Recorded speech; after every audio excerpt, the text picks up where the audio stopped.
aventure. L'éducation populaire m'est très chère. Effectivement, comme tu le soulignais, j'ai à cœur de désintimider notre rapport à la philosophie. Je pense que la philosophie doit de plus en plus être dans la rue. C'est le titre de mes ouvrages, la philosophie est dans la rue. Et je pense que c'est très important, surtout dans une période assez trouble, on va voir ça, c'est le titre de cette intervention, trouble au pluriel dans le réel, comment réenchanter les imaginaires, surtout dans une période où la philosophie devient la chasse gardée d'une bourgeoisie élitiste qui ne veut pas du tout qu'elle aille dans la rue et que les citoyens s'emparent d'elle. Et donc nous avons des chiens de garde philosophes, c'est nouveau. On en a eu dans les années 70, les nouveaux philosophes, mais qui étaient plutôt des polémiques, des critiques, qui vantaient une idéologie plutôt néolibérale in fine. Aujourd'hui, on a cette idée qu'on ne peut philosopher qu'en citant des grands noms de la philosophie. Et évidemment, si on ne les connaît pas, si on n'a pas fait d'études, c'est compliqué. Et puis l'idéologie derrière, c'est que tout ce qui est populaire, philosophie populaire, éducation populaire, a moins de valeur que le reste. Alors c'est l'opposé de ce que je pense au contraire ça a plus de valeur que le reste, ce qui nécessite d'affronter le monde universitaire et surtout ce qu'il fait de la philosophie aujourd'hui. Mais on en parlera au cours de cette intervention. Je vais élucider le titre parce qu'il paraît qu'il y a des points d'interrogation. Alors je me ravis des points d'interrogation, ça ne me fait pas peur, mais cet intitulé « Trouble dans le réel, comment réenchanter les imaginaires » a troublé quelques-uns parmi vous. Alors, moi aussi ça me trouble, hein. C'est un peu le travail de mon prochain ouvrage. Je veux montrer que le monde est de plus en plus flou et qu'il ne retrouvera plus sa précision d'antan. Le nouveau régime, à la fois cognitif, à la fois en rapport avec la connaissance, mais aussi économique, politique, éducationnel, c'est un régime de flou. Nous allons devoir apprendre à manœuvrer dans le flou, et Internet y est pour quelque chose, et la révolution de l'homme connecté en est pour quelque chose. Nous allons devoir manœuvrer dans le flou, et ce qui nécessite de nouveaux codes de relations, de nouveaux codes de faire ensemble, de nouveaux codes de faire famille, de nouveaux codes de faire citoyen, de nouveaux codes d'éducation, enfin une révolution du flou énorme. Voilà, un peu. Alors, bon, le flou, dois-je vraiment démontrer le flou? Oui, vraisemblablement. Je ne sais pas s'il y en a beaucoup parmi vous qui ont la sensation d'être dans des choses très précises. Enfin, il faut voir ce que c'était la précision des années 50. Hein. Une vie tracée, balisée à l'avance, qu'on soit homme, qu'on soit femme, qu'on vienne des milieux favorisés, qu'on vienne des milieux plutôt prolétaires. Tout était balisé à l'avance. Les témoignages qui viennent, c'est avant 68 en tout cas, un immense fatalisme et en tout cas un immense déterminisme sur les destins. Et ça, il faut essayer d'imaginer ce que c'est.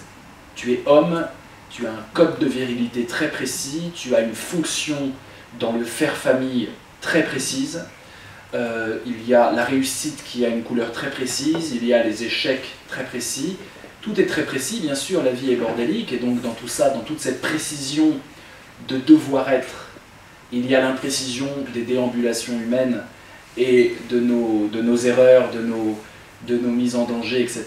Donc le flou toujours s'invite dans l'aventure humaine. Mais les destinations étaient très précises. Aujourd'hui, non seulement le flou est toujours là, dans nos aventures bordéliques, mais en plus, les destinations sont floues. C'est ça la grande révolution d'aujourd'hui. Être un homme aujourd'hui, c'est hyper flou. Il suffit de voir la génération des vingtenaires, je ne le déplore pas du tout, hein, je ne déplore pas le flou, hein, vous allez comprendre. Mais il faut voir la génération des vingtenaires qui réinvente le genre, on parle de gender fluide, qui accepte, qui a une tolérance grandissante sur les différentes sexualités possibles, les différentes façons d'être un homme, un garçon, etc. Évidemment indexé sur des fictions qui mettent du flou là-dedans, et moi je m'en réjouis, mais on pourrait aussi s'en alarmer, ça dépend des chapelles et des écoles qui sont les vôtres. Au niveau économique, les choses avant les années 50 étaient assez précises. Il y avait la société industrielle, le consommateur qui devait émerger. Une vie réussie est une vie finalement on peut consommer, accéder à un certain standing, et mai 68 a mis une petite entaille sur ce rêve consumériste, mais quelque part il est resté, et jusque dans les années 80-90, on était encore dans cette logique d'un capitalisme rentier, financier, et de l'individu consommateur qui devait profiter de la vie, jouir de la vie, dans une compétition un tout petit peu généralisée, tout en râlant sur la dite compétition, tout en protestant et trouvant des voies de salut, de poésie et un peu d'imaginaire. Au niveau politique, nous sommes aussi dans le flou. Nous avons élu le premier président flou de l'histoire de la Ve République, qui n'avait toujours pas de programme alors qu'il était déjà au premier tour. Nous sommes dans un flou constant, et les mobilisations sociales, tu citais les gilets jaunes, c'est du flou aussi. Les gilets jaunes, ça a beau être fluo, si on inverse le U et le O, ça donne du flou. Excusez-moi le jeu de mots lacanien, mais quelque part, c'est très flou. Au niveau des revendications, j'ai pu les côtoyer de près, je suis très connecté à eux. À part le RIC qui a émergé du chapeau, et deux, trois choses anti-élite, anti-système qui peuvent finalement être d'extrême gauche comme d'extrême droite. L'extrême droite jouant d'ailleurs sur la rhétorique de l'extrême gauche et reprenant les postures de l'extrême gauche, ce qui ajoute encore au flou. Aujourd'hui, vous avez une extrême droite qui est extrêmement floue, puisqu'elle se targue d'être révolutionnaire, d'être anti-mondialisation, anti-establishment, d'être contre le capitalisme, contre la globalisation, etc. Donc là aussi, le flou s'accroît. Les étiquettes politiques sont floues, les offres politiques sont floues, et la traduction d'un mouvement social en mouvement politique, en mouvement d'émancipation, est extrêmement flou. D'ailleurs, personne n'a réussi. Ni Mélenchon, l'extrême droite très faiblement, personne n'a réussi à traduire ça. C'est trop flou, c'est fuyant. Ça va dans tous les sens, et ça refuse la précision. Dès qu'on veut mettre de la précision, de l'écrit, dès qu'on veut mettre des formes, des contours politiques, une charte, un manifeste, un cap, eh bien, on est dans le flou. On est dans le flou à nouveau. Mais le flou n'est pas que économique, le flou n'est pas que politique, le flou il est culturel aussi. On voit les scandales se multiplier au niveau de ce qui est acceptable aujourd'hui, de ce qui n'est pas acceptable, et la frontière est extrêmement floue. Qu'est-ce que c'est un grand livre aujourd'hui, un grand livre de littérature? Qu'est-ce que c'est un grand écrivain aujourd'hui? Est-ce que c'est celui qui vend?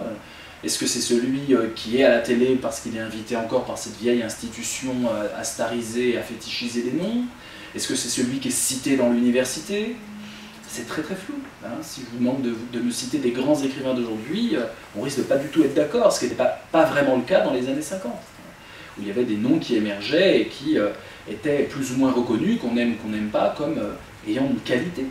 Le flou, il est partout, il est dans la lutte antisexiste. Qu'est-ce que ça veut dire aujourd'hui? Le féminisme, il y a bien sûr des yeux qui ont été dessillés avec l'affaire MeToo, avec toute cette violence qui était invisibilisée, qui tout d'un coup, là pour le coup, n'est pas floue et arrive, mais on en fait quoi? Comment on le traduit? Quel est le renouveau de la lutte féministe, antisexiste? On ne voit pas trop.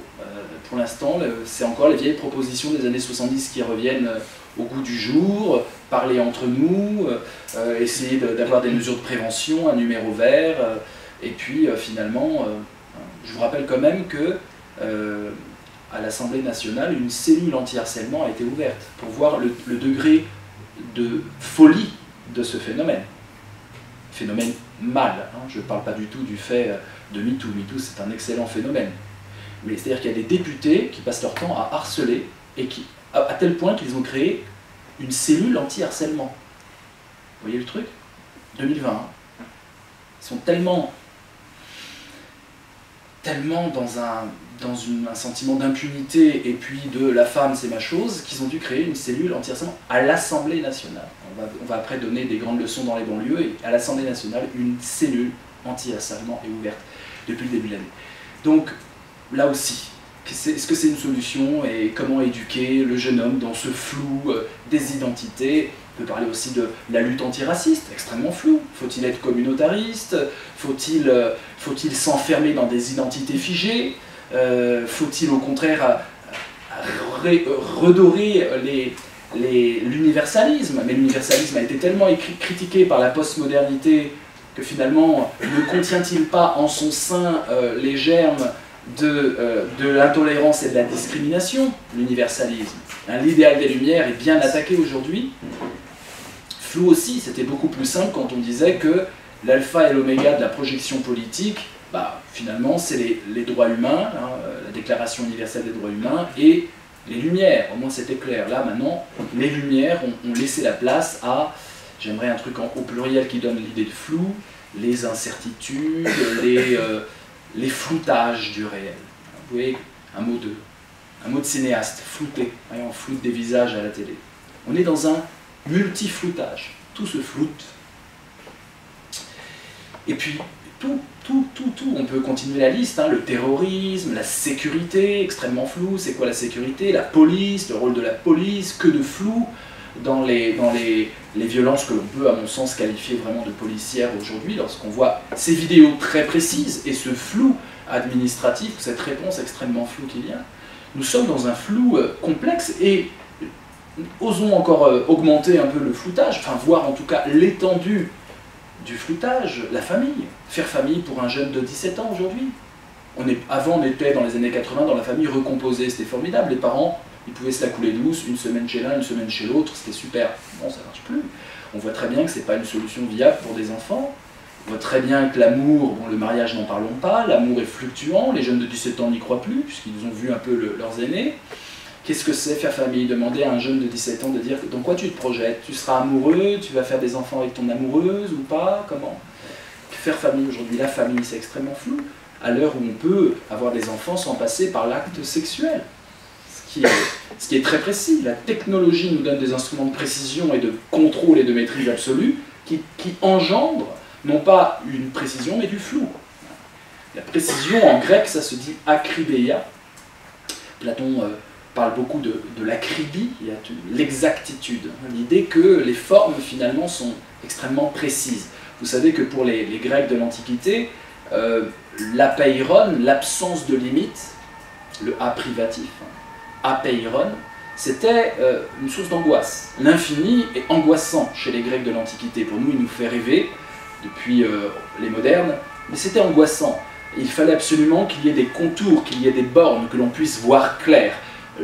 Vivre dans un monde flou et dans des troubles du réel serait un cauchemar pour les Grecs de l'Antiquité. Il y en a quand même qui ont fait des écoles philosophiques du flou, je pense à Héraclite, qui est plus africain que grec dans sa façon d'appréhender le monde. Héraclite, lui, vous connaissez ses phrases, on ne se baigne jamais deux fois dans le même fleuve, donc le flou s'invite jusque dans l'être, dans l'ontologie même. Héraclite nous présente des choses du flou, mais quand même c'est Parménide qui l'emporte, être ou ne pas être, et il n'y a pas de flou entre l'être et ne pas être. Il y a des distinctions logiques. Aujourd'hui, c'est être et ne pas être qui s'invite dans toutes les dimensions institutionnelles, existentielles, psychologiques. Être et ne pas être. Je suis père, mais je ne suis pas père. Je suis homme, mais je ne suis pas vraiment homme. Je suis dans telle et telle institution, mais je ne suis pas vraiment. Je suis au travail, mais quelque part, attention, la précarité m'oblige à penser, etc. Je suis en mouvement existentiel perpétuel. Alors, on pourrait dresser une enquête, ce n'est pas le propos de mon intervention, mais on pourrait dresser une enquête du floutage généralisé. Ça serait assez intéressant. C'est une catégorie que je vais essayer d'amener avec vous. Elle est assez inédite en philosophie. Il y a très peu de philosophes qui pointent l'idée d'un flou continu, l'idée d'une crise qui sera continue, qui n'est donc pas une crise. Le propre d'une crise, c'est qu'elle est bornée, elle est momentanée, elle est transitionnelle. Là, je vous parle d'un flou qui n'est pas du tout transitionnel. Ce n'est pas le flou entre la modernité et ce qu'on pourrait appeler la cybermodernité, cette modernité connectée, cette cybermodernité qui utilise le virtuel et le flou qu'il comporte, parce qu'évidemment la source du flou est éminemment dans cette virtualisation du matériel et du réel. On pourrait voir que ce floutage, voir la genèse de ce floutage, qui est évidemment politique. Parce que dans un monde où l'ennemi est flou, l'adversaire est flou, il est très dur de le combattre. Et je dirais même, aujourd'hui, il est présenté même pas comme flou, il est présenté comme nous. L'adversaire est en nous. Il est gluant, il est visqueux. Il nous y participons à cette adversité contre nous-mêmes. Le cadre dynamique qui se met la pression alors qu'il est à deux doigts de craquer, finalement il participe du flou généralisé de ce que c'est ces tâches. Quelque part, le harcèlement managérial, c'est le mot de la justice pour qualifier certaines formes de harcèlement au travail. Le harcèlement managérial, il n'est efficace, c'est-à-dire qu'il conduit à un burn-out et à un abandon de poste, voire même à pire, que parce qu'il est flou. Avant, on pouvait harceler, c'était très clair. Il y avait Bidule qui harcelait machin et ça se réglait face à face, dans la précision du conflit. Aujourd'hui, le conflit est flou. C'est-à-dire que tous les témoignages qui viennent de ces tentatives de harcèlement qui poussent les gens à hurler et à crier, c'est je ne sais même pas d'où vient le problème. Et il y a des cours faits par des psychologues, faits par des spécialistes, qui apprennent à ceux qui doivent harceler comment harceler sans être responsable du harcèlement. Comment créer un climat, et le mot est très important, une Stimmung on dirait en allemand, mood, une ambiance, un bain où le flou s'invite sans qu'il y ait, évidemment, des agents du flou. Parce qu'il n'y a plus d'agents du flou. Qui est responsable du flou que je viens de décrire? Personne. Peut-être c'est le pire du flou. C'est l'origine même du flou est floutée. Vous voyez, parce que s'il y a quelqu'un qui est à la machine à flou et qui produit du flou dans le réel, on peut au moins arriver à la source du flou. Mais cette source n'existe plus. Elle est floue. Et il se peut que nous y participions nous-mêmes. Quelle est mon identité à l'heure des réseaux? À l'heure où j'échange plus de relations humaines sur des réseaux virtuels que dans le réel, sauf vous qui êtes là ce soir en direct, en vrai, en chair et en os.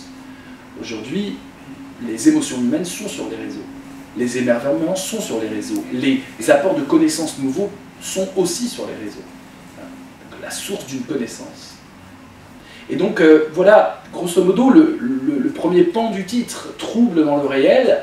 Cette réalité qui était extrêmement ordonnée avec bien sûr des révolutions qui changeaient notre regard. Nous avions une paire de lunettes assez fixe, on en avait à chaque révolution scientifique pour une centaine d'années, hein, la relativité, la théorie quantique et autres.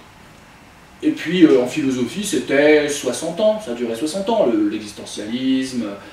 Dans l'art, ça durait 30-40 ans, le dadaïsme, le surréalisme, ça durait longtemps. On avait une paire de lunettes, on pouvait la garder, vieillir tranquillement, et après on comprenait plus trop la nouvelle génération, le rock, les yéyés, tout ça, mais bon, quelque part, là pas du tout. La paire de lunettes, elle doit changer en permanence. On n'est pas du tout habitué, et ça touche vraiment l'éducation populaire, à avoir des paires de lunettes qui évoluent en permanence, qui permettent de se reconfigurer à même le flou du monde qui restera flou. C'est une question de paire de lunettes si on parle de flou. Question d'optique. Question de surveillance aussi. Voilà les troubles du réel. Et évidemment, les flous les plus importants dans ce réel-là, c'est des flous qui viennent de notre rapport au monde, hein, du sens de la vie, on va le dire très généralement. Un flou philosophique, un flou existentiel, qui alors là est très, très, très complexe à mettre en place. Alors, le réflexe classique de nos contemporains, c'est... Parce que le flou est angoissant, nous ne sommes pas du tout habitués à manœuvrer dans le flou.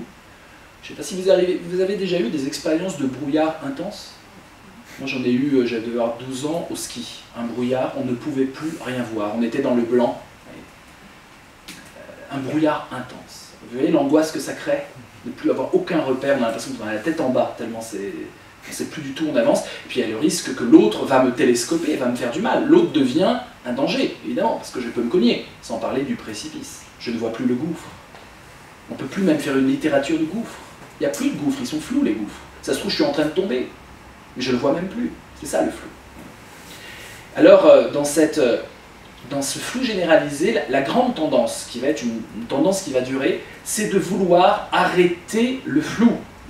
Et ça s'appelle le cloutage. Je prends encore un mot de l'audiovisuel.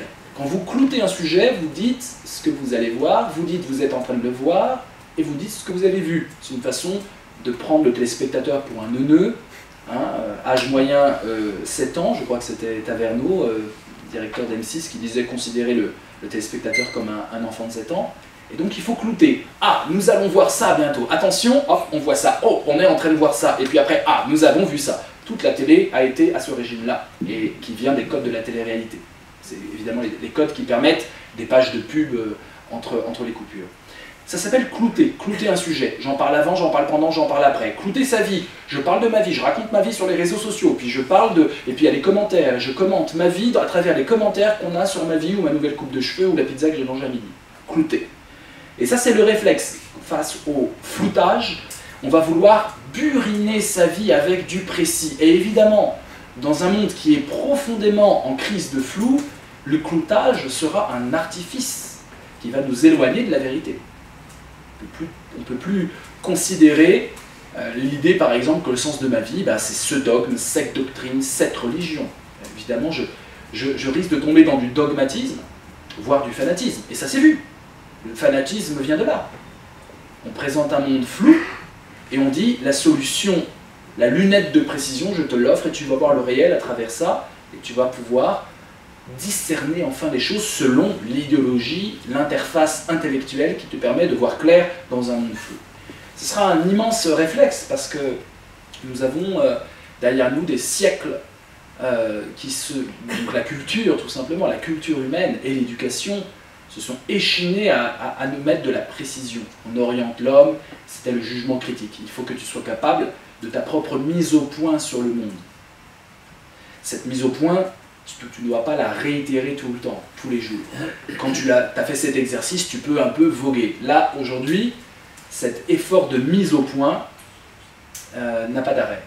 Le doute méthodique cartésien doit tout le temps durer. Il n'y a pas de morale provisoire. Il n'y a pas de « ok, maintenant il faut vivre, alors on va faire comme si c'était vrai, ce que j'ai pensé avec le doute ». Non, le point d'interrogation s'invite à chaque fois. Alors je vous propose un voyage dans le flou, mais encore une fois, pensez bien au contraire du flou, le cloutage qui s'oppose à l'imaginaire. Et là, vous voyez un peu le titre se dérouler. Comment réenchanter les imaginaires. Le mot réenchanter fait peur, il sent fort l'entreprise, je vous l'accorde. On fait du réenchanter à toutes les sauces, parce que en fait, tout est désenchanté. Hein, et le désenchantement, c'est pas le négatif qui s'invite, c'est le flou, vous avez compris. Le désenchantement, c'est qu'on ne peut plus croire, espérer, voir de la lumière, être optimiste. Et donc on veut réenchanter le monde. Alors, réenchanter l'imaginaire, c'est une formule qui pourrait être paradoxale, parce que l'imaginaire, normalement, c'est ce qui permet de réenchanter. C'est parce que, dans ce flou, j'ai des capacités d'imagination, de créativité, des capacités de fantaisie, que je vais pouvoir réenchanter mon métier, ma vie, ma façon d'enseigner.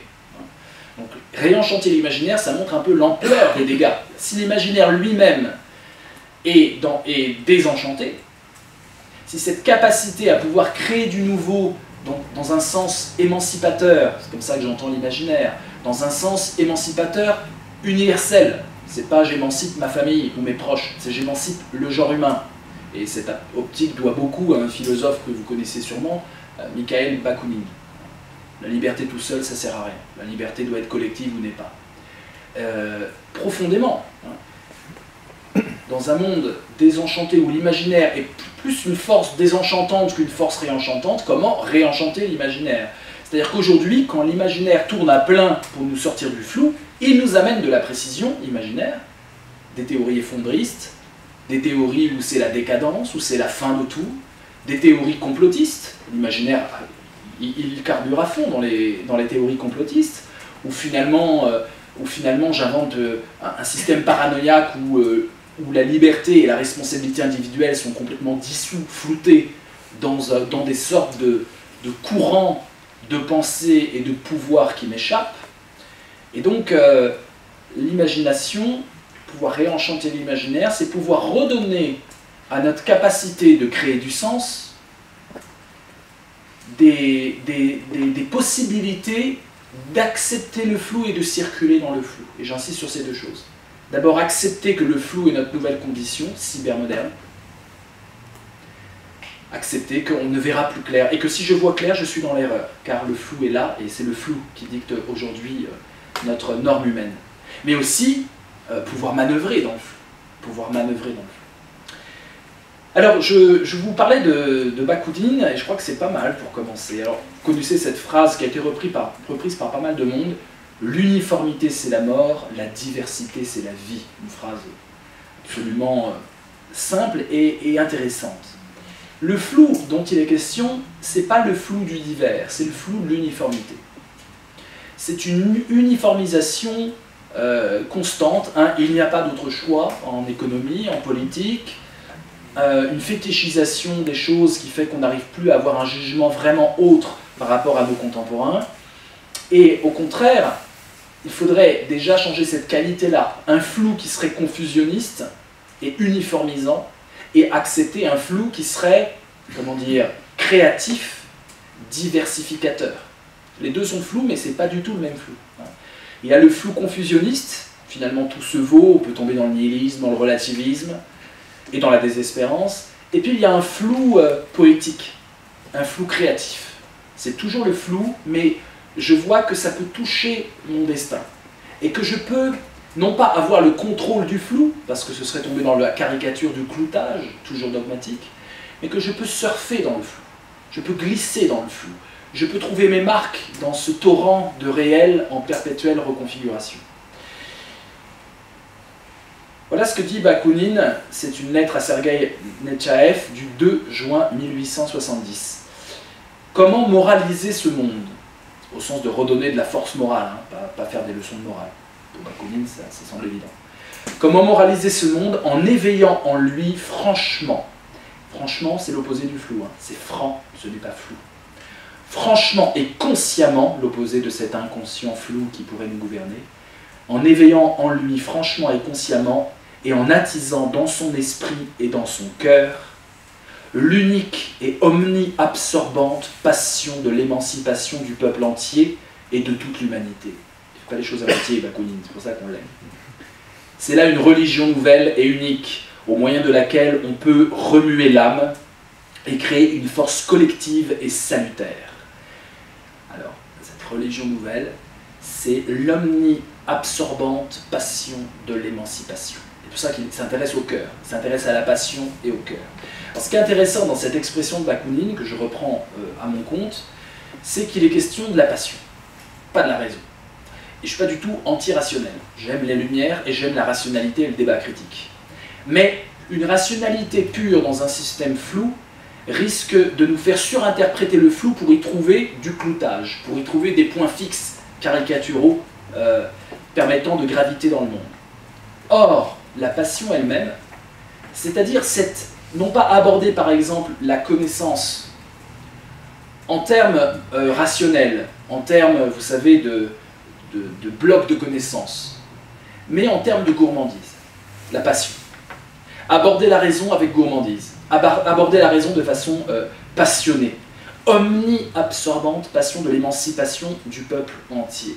Moi, je crois que c'est le fil d'Ariane dans ce monde flou, d'arriver à pouvoir comprendre qu'il y a deux choses importantes. D'abord, la réalité est floue par essence, et donc c'est très bien d'être dans le flou parce que ça nous approche du réel.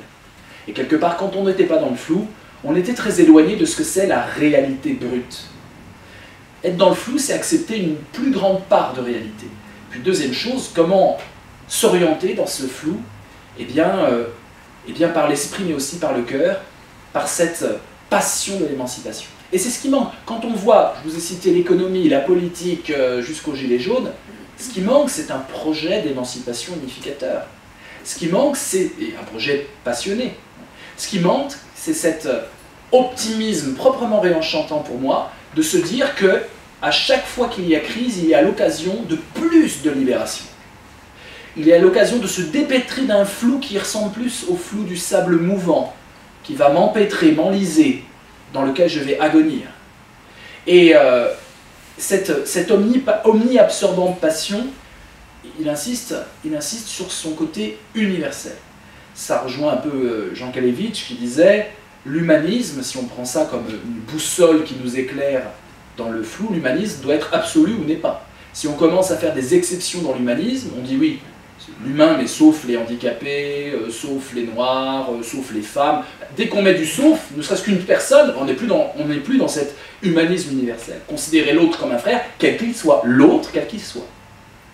Et ça c'est très très important parce que ce n'est pas une preuve de fanatisme, c'est une preuve au contraire de prendre tout le monde en compte dans ce projet émancipateur. Alors, Bakounine, vous le savez, est un contempteur de la religion, et justement, il analyse très bien que est religion en fait. Je m'amusais à relire les œuvres complètes, donc j'ai pas fini, hein, mais j'en étais au volume 1 pour l'instant.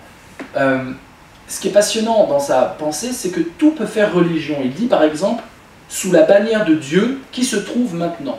Derrière le mot Dieu, derrière toute l'institution, on est en 1971, hein, pour recadrer un peu. Et puis il nous dit, il tresse la liste, ce sont tous les empereurs, tous les rois, tout le monde officiel, officieux, nobiliaire et autrement privilégié de l'Europe, soigneusement nomenclaturés dans l'almanach de Gotha. Ce sont toutes les grosses sangsues de l'industrie, du commerce et de la banque. Regardez comme ça sonne comme quelque chose qu'on a entendu, tout ça, récemment, qu'on entend tous les jours. Les grosses sangsues de l'industrie, du commerce et de la banque, les professeurs patentés et tous les fonctionnaires des États, la haute et la basse police, les gendarmes, les geôliers, sans oublier les prêtres, constituant aujourd'hui la police noire des âmes. Quelle expression! La police noire des âmes au profit des États.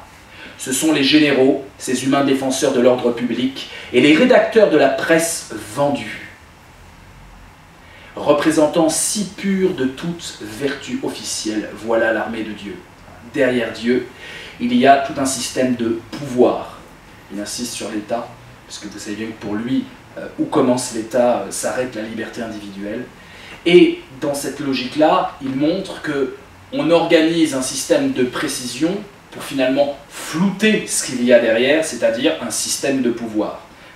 Tout ce qu'il montre, des médias, on pourrait parler de médias quand il parle de la presse vendue, etc., on voit très bien les accents extrêmement modernes et extrêmement prégnants aujourd'hui. Il y a ce système de pouvoir. Donc le but n'est peut-être pas de sortir du flou, puisque le flou c'est la réalité humaine, le but est d'essayer de traduire le flou actuel en système de pouvoir, de faire la généalogie du système de pouvoir, d'avoir une vision systémique de comment le pouvoir s'organise. Pouvoir au sens le plus simple du terme, pouvoir soumettre l'autre à la question. Pouvoir au sens de pouvoir imposer sa volonté à l'autre sans qu'il puisse discuter, soit en le persuadant par une rhétorique et une publicité, soit en l'obligeant par des contraintes et des motivations extrinsèques. Je suis amusé, dans les débats actuels qui animent, à voir le flou sur un front auquel je ne m'y attendais pas. Vous allez voir le lien entre pouvoir et flou. Le front de l'histoire. Il se trouve qu'on a des historiens, des universitaires historiens, dont un, Johann Chapoutot, spécialiste de la Deuxième Guerre mondiale, du nazisme, et qui a écrit un livre sur le management moderne, vous avez peut-être entendu parler à cette occasion-là, qui démontre selon lui, pas selon moi, que le management moderne, c'est une thèse très séduisante, surtout qu'on est un peu d'extrême gauche, c'est assez excitant à poser. Comme ça, on lit ça, on a envie de le lire. Que le management moderne tirait son origine du management nazi. Alors, je connais très bien le management moderne, il peut être horrible, il peut pousser les gens au suicide, mais il n'a rien de nazi, selon moi. Le management nazi est un management vertical de type militaire. Le management moderne, au contraire, il serait content d'avoir ça, au moins il y aurait des responsables, mais au contraire. Puis je commençais à creuser son œuvre. Son œuvre, je vous parle d'un historien reconnu, intouchable. Vous le touchez, vous le faites dégommer, ce qui m'est arrivé d'ailleurs. J'ai émis quelques petites réserves, je me suis fait dégommer dans tous les sens, avec une joie non dissimulée. Le dégommage fait partie du flou, le shitstorm fait partie du flou, évidemment. Et je me suis rendu compte qu'en fait son œuvre consiste à faire passer le nazisme comme une sorte de fatalité. D'un moment de l'époque, c'est assez arendtien. Arendt fait un peu la même chose, une sorte de phénomène humain noir, sombre, totalitaire. Et finalement, on est tous responsables, et finalement, il n'y a pas de coupable, et finalement, j'aurais fait comme eux. Une phrase de lui que j'ai expurgée d'une de ses conférences, on en a beaucoup voulu, texto, les universitaires en 1933, ils n'ont pas résisté, ce qui est totalement faux. Il y a beaucoup qui ont résisté. Il y a des milliers d'universitaires qui ont fui l'Allemagne, qui ont même résisté à l'étranger. Il y a la Rose Blanche et tous les groupes apparentés à la Rose Blanche qui ont résisté, des étudiants, des professeurs, etc. Il y en a qui sont finis guillotinés. Kurt Huber a fini guillotiné. Donc il y a une vraie résistance. Mais là, c'est présenté et c'est du flou. On est dans du flou, mais du flou historique. Et ça, c'est très grave. Pour moi, c'est très très grave. Parce que là, on refait le passé. C'est un exemple, mais je pense qu'il n'est pas le seul. il y a toute une équipe là-dessus, et je parle que de la France, mais au niveau mondial, des individus qui vont réécrire l'histoire, non pas, évidemment, ne caricaturez pas mon propos en disant qu'il est pro-nazi, je ne suis pas en train de dire ça, mais à le lire, et à suivre ses conférences, et il n'est pas le seul, on a l'impression d'une fatalité nazie, et finalement d'une absence de possibilité de trancher, donc le flou est tranché, ça s'oppose, entre coupables, responsables, etc. J'aurais fait comme eux, le management finalement il est nazi, tout est nazi, nous sommes tous des nazis en puissance, et le nazisme n'est pas tombé du ciel, ça on le savait, finalement c'est un phénomène européen, de la pensée occidentale, etc. Ce qui va évidemment, selon moi, à l'encontre de la réalité. Je vous précise juste la chose parce que c'est intéressant, c'est un cas, j'utilise ça comme une illustration de quelque chose de beaucoup plus vaste, c'est-à-dire un floutage concernant notre héritage, et notamment un héritage récent dont il est impératif de garder quelques précisions, à l'heure où les derniers témoins meurent, et à l'heure où il faut absolument pouvoir transmettre ce dont l'humain est capable selon des circonstances qui ne sont pas loin d'être anodines, et loin d'être circonstancielles, mais vraiment transmettre ce qui a été une intentionnalité génocidaire, et non pas un darwinisme administratif. Finalement, on laissait les caporaux s'organiser, ça a donné l'extermination. Non, une intentionnalité dans tout ça, pensée et résolue. Je vous cite un extrait des actes du colloque franco-allemand organisé à Paris du 27 au 29 mai 1996. Difficile d'esquisser une sociologie de ces émigrants résistants. Toutefois, nous disposons d'une statistique intéressante établie par la préfecture de police de la Seine le 7 novembre 1933, donc les nazis au pouvoir, et qui recense 7195 réfugiés en provenance d'Allemagne.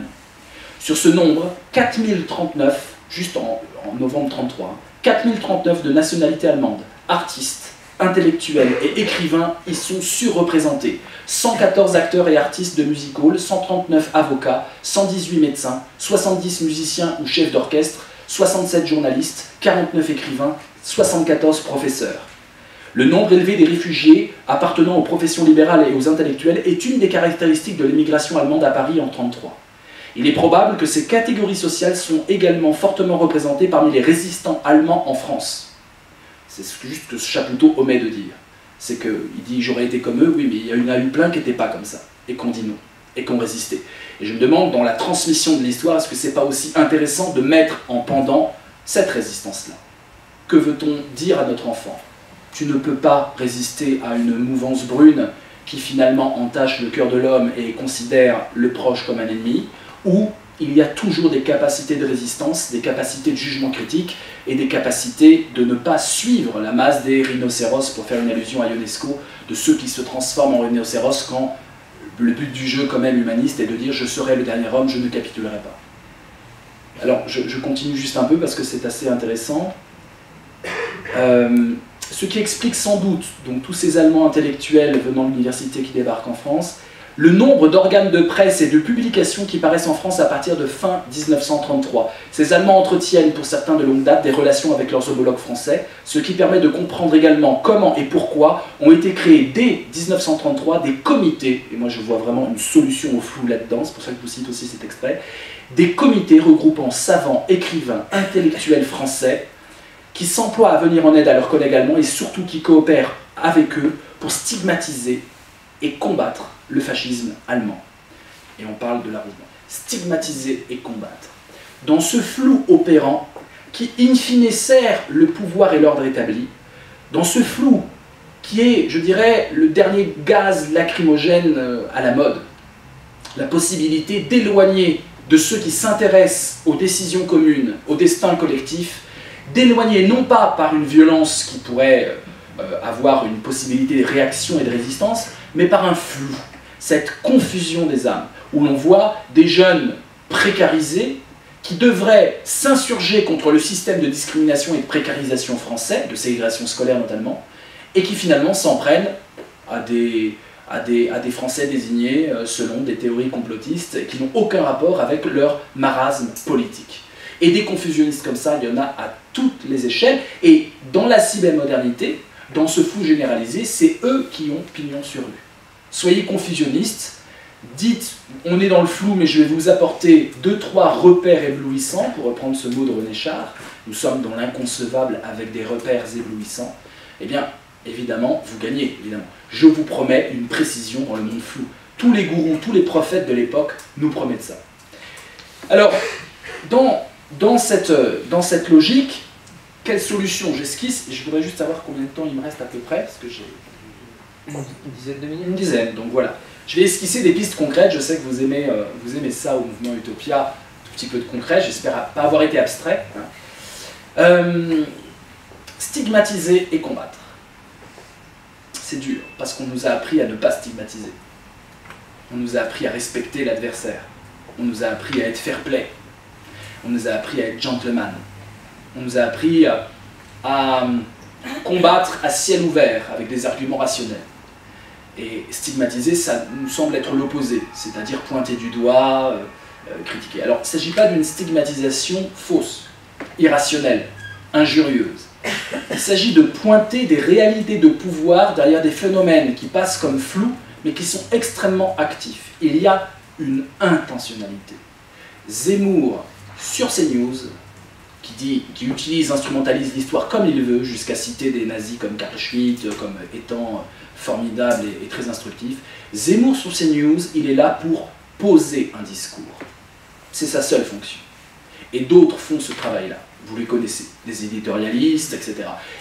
Je me demandais, je revoyais Romain Goupil. Je me disais, mais qu'est-ce qu'il fait encore là, lui? Quelle est sa légitimité dans les débats de genre? On peut bien l'aimer, mais à chaque fois, c'est toujours la même chose.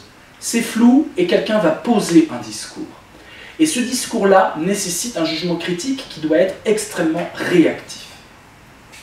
Parce que le checking ne doit pas être simplement du ressort des journalistes, ils vont être débordés. Le flou est une tornade. Le flou est un brouillard, est un blizzard.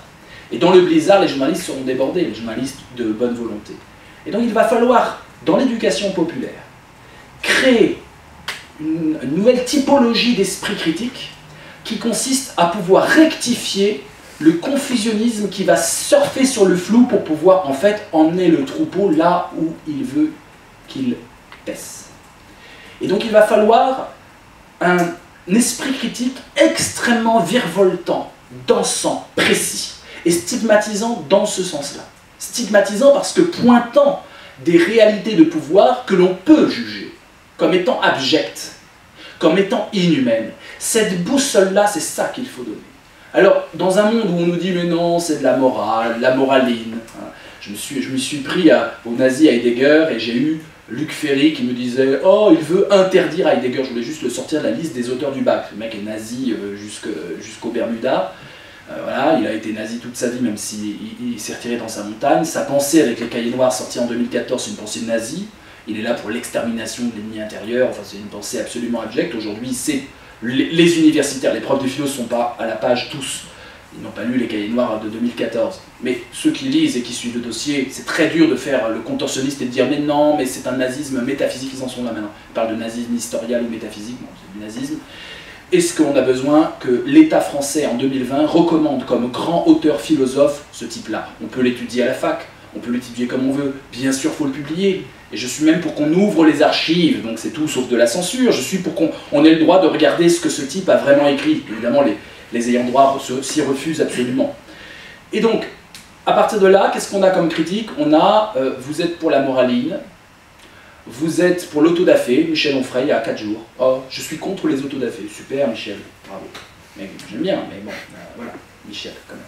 Et puis Luc Ferry, pareil, vous voulez interdire, censurer. Il parle d'un macartisme digne des années 50. Juste retirer le nom des auteurs du bac, c'est-à-dire il y a Montaigne, il y a Descartes. Heidegger étant tellement problématique, ne le mettons pas au bac philo, quoi. Et dans l'initiation de la philosophie, il y a tellement de magnifiques philosophes à voir. Un mec qui est trouble comme ça, c'est peut-être pas... Par contre, en histoire, étudions-le, dès la terminale. Il y a un mec qui a pensé et qui a voulu être le leader du national-socialisme, le leader philosophe. Ça, c'est très intéressant, étudions-le dans la théorie d'extrême droite. C'est très bien. Théoricien d'extrême droite, je suis pour qu'on l'étudie à l'école, même dès la seconde, il n'y a aucun problème. Mais comme théoricien d'extrême droite, pas comme grand héros de la philosophie. Donc on voit bien que, au nom de la moraline, au nom de tout est permis, on a du Matzneff, l'affaire Matzneff, vous voyez, on a une tolérance énorme sur des individus qui sont 13 fois condamnés pour viol sur mineurs et qui finalement arrivent à briller, et on a toute une cohorte qui se sert de ce flou et de ce déboussolement total, cette absence de vue, Cette absence de passion omni-absorbante pour l'émancipation, parce que ça n'émancipe pas. De dire ce qu'on disait pendant des années, ce nazi est un grand philosophe, la philosophie normalement s'oppose au nazisme par définition, mais de dire finalement non mais petit nazi, grand philosophe, ce que disait Badiou et autres, ben, ça n'émancipe pas. De dire ce mec-là, bon, il se trouve qu'il est un mauvais écrivain, mais quand bien même, aurait-tu... Roudinesco nous dit Matzneff c'est un mauvais écrivain, c'est vraiment scandaleux quand même, mais on s'en fout, c'est pas le problème. C'est pas l'excuse. Et vous voyez, on est dans ce confusionnisme-là. Donc il est très important de pouvoir retrouver notre puissance de stigmatisation lucide et argumentée. Lucide et argumentée. Il faut que nous puissions produire une citoyenneté éclairée. Produire parce que je parle peut-être à des éducateurs, et à des parents, et à des grands-parents. Produire une humanité capable de pouvoir dire ça, je n'aime pas. Ça, je ne veux pas. Ça, je combats. Stigmatiser et combattre.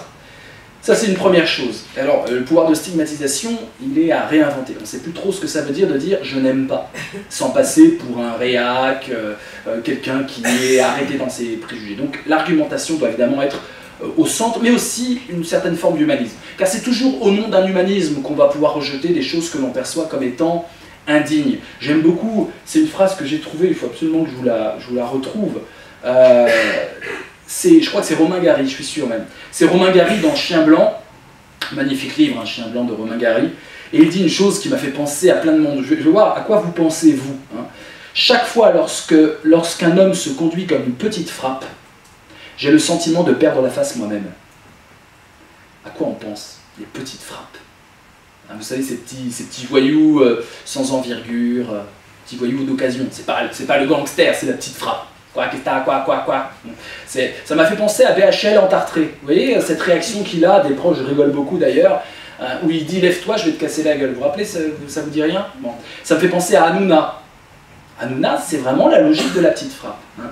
Et c'est pas moi qui le dis, c'est un photographe qui nous a quittés, Jean-Loup Sieff, qui dit Cyril Hanouna se comporte vraiment comme une petite frappe. Ça excellent comme jugement. C'est souvent des hommes, hein, les petites frappes. Très peu de femmes font des petites frappes. J'arrive même pas à imaginer ce que ça peut être une femme petite frappe. Ça doit exister.